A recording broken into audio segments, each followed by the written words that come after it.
Bonjour à tous et bienvenue dans cette partie de la formation. Dans cette partie, nous allons créer maintenant la nourriture que le serpent va manger. Donc du coup, je reviens alors ici au niveau du canevas et j'irai également au niveau de notre code ici. Donc comme je vous ai laissé ça en exercice, j'espère que vous l'aviez essayé. Donc nous allons créer une fonctionnalité tout juste après create snake. Nous allons créer une fonctionnalité qui va s'appeler create food. Et ici, nous allons créer tout simplement une pomme là-dedans. Donc, je vous avais dit qu'il fallait créer un cercle. Donc, on peut chercher ici canvas, canvas, arc. Voilà, arc, tout simplement MDN. Donc, ça va nous proposer comment utiliser la fonction ou plutôt la méthode arc sur le contexte. Donc, du coup, arc nous permet de créer de cercles au tracé. Donc, ça nous permet de créer un cercle. Et du coup, là, nous avons tout simplement les coordonnées, le point, le centre du cercle. OK? Donc, les coordonnées du centre du cercle. Là, nous avons le rayon du cercle. Nous avons l'angle de départ, l'angle de fin. Et puis, sens anti-horaire. Donc là, oui, le sens dans lequel vous voulez créer votre cercle.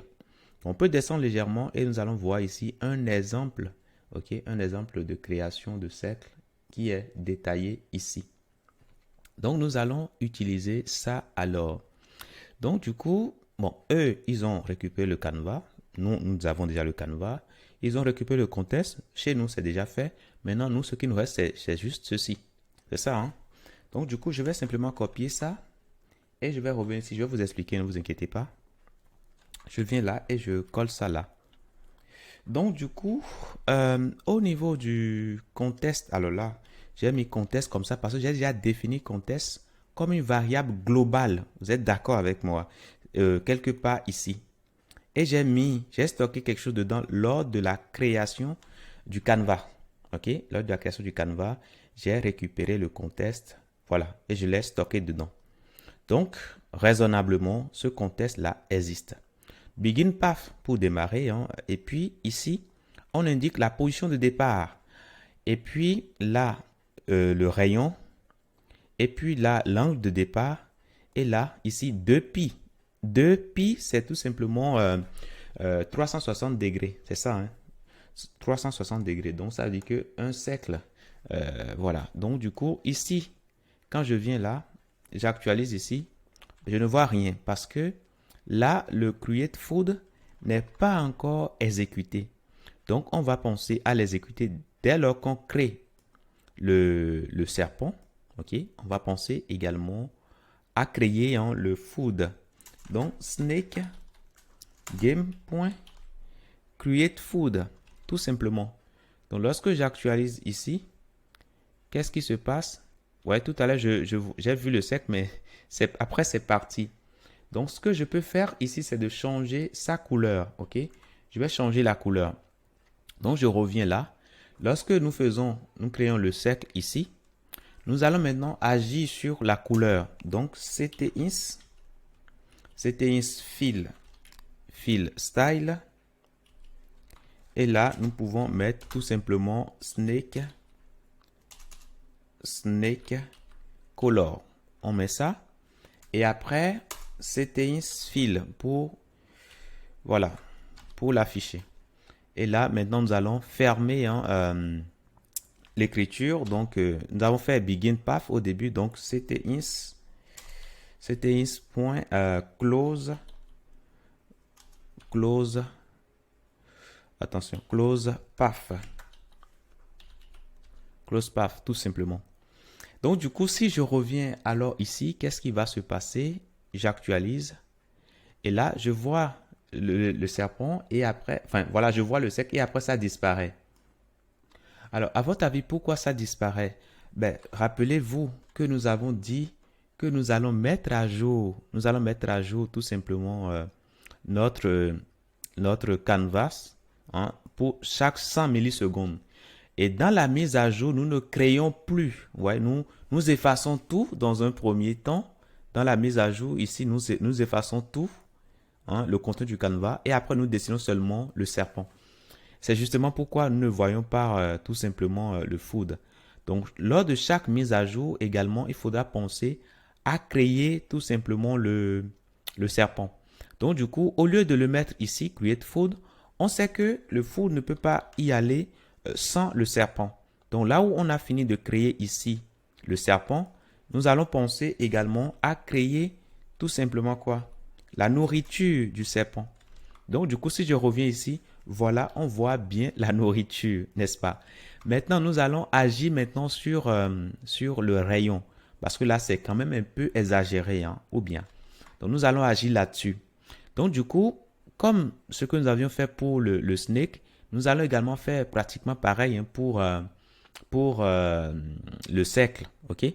Donc, du coup, la position initiale du cercle, nous allons créer ça rapidement. Donc, je mettrai alors ici quoi? Food. Alors, si vous me permettez, je vais décaler ceci. Bon, je vais mettre un petit commentaire là. Je mettrai ici food. Food property. Food property. Tout simplement. Si je fais ça, je pourrais maintenant agir ici. Je mettrai ici food ins pour la position du repas. OK? Food ins. Pour sa position suivant l'axe horizontal. Et là, j'aurai food. Autant pour moi. Food Y. Food Y, pardon, voilà. Et ici, nous allons agir maintenant sur les données. Donc ça, on va laisser ça pour l'instant comme ça. Maintenant, le rayon du cercle. OK, donc va rayon food. Et je vais mettre quoi ici? Je vais indiquer tout simplement snake size. OK. Je mettrai snake size divisé par 2. Divisé par 2, voilà. Donc, si nous avons notre serpent qui fait 20 unités en largeur, nous allons prendre la moitié pour le rayon.